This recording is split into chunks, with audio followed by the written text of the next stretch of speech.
एक बार की बात है, वर्ष 3050 में पृथ्वी पर विज्ञान ने इतनी तरक्की कर ली थी कि इंसानों ने बेहद शक्तिशाली रोबोट बना लिए थे।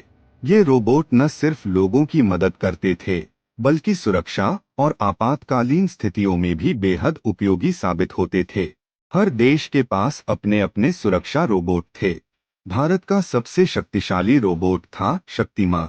एक दिन अचानक आसमान में अजीब सी हलचल हुई। विशाल उड़न तश्तरियां धरती के ऊपर मंडराने लगी। ये एलियन थे जो दूसरे ग्रह जेल्टॉक्स से आए थे। उनका मकसद था पृथ्वी पर कब्जा जमाना और इंसानों को गुलाम बनाना। एलियनों के पास भी तकनीकी रूप से अत्याधुनिक हथियार और रोबोटिक मशीनें थीं। जैसे ही एलियन ने पृथ्वी पर हमला किया, सभी देशों की सुरक्षा एजेंसियां सक्रिय हो गईं। भारत ने तुरंत शक्तिमान को सक्रिय किया। शक्तिमान का सिस्टम पूरी तरह ऑटोमेटिक था, लेकिन उसमें मानव संवेदनाएं भी प्रोग्राम की गई थीं। वो न केवल ताकतवर था, बल्कि समझदार भी। एलियन कमांडर ग्रोथार्क ने चेतावनी दी, यदि पृथ्वी ने समर्पण नहीं किया, तो हम पूरी मानवता को खत्म कर देंगे। शक्तिमान ने अपने भारतीय वैज्ञानिकों से संपर्क किया और कहा, हमें एलियनों से बात करनी चाहिए, शायद युद्ध को टाला जा सके। लेकिन ग्रोथार ने कोई बातचीत करने से मना कर दिया और हमला शुरू कर दिया। आसमान में एक भयानक युद्ध छिड़ गया। एलियन जहाजों से ऊर्जा किरणें निकल रही थीं, जो धरती को जला सकती थीं। शक्तिमान ने अपने बुलेट शील्ड और लेजर तोप से पलटवार किया।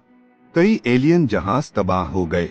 युद्ध के बीच शक्तिमान ग्रोथार के मुख्य जहाज में घुस गया। वहां आमने सामने की भिड़ंत हुई। ग्रोथार बहुत ताकतवर था, लेकिन शक्तिमान में एक खास कोड था जो उसकी आत्मऊर्जा को बढ़ा देता था जब वह किसी निर्दोष की रक्षा करता। शक्तिमान ने ग्रोथार से कहा, युद्ध में किसी को जीत नहीं मिलती, दोनों ही पक्ष हारते हैं। लेकिन ग्रोथार नहीं माना।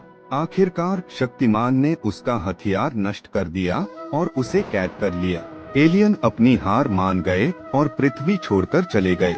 इस युद्ध ने पूरी मानवता को एक सीख दी, तकनीक का उपयोग रक्षा और सहायता के लिए होनी चाहिए, न कि विनाश के लिए।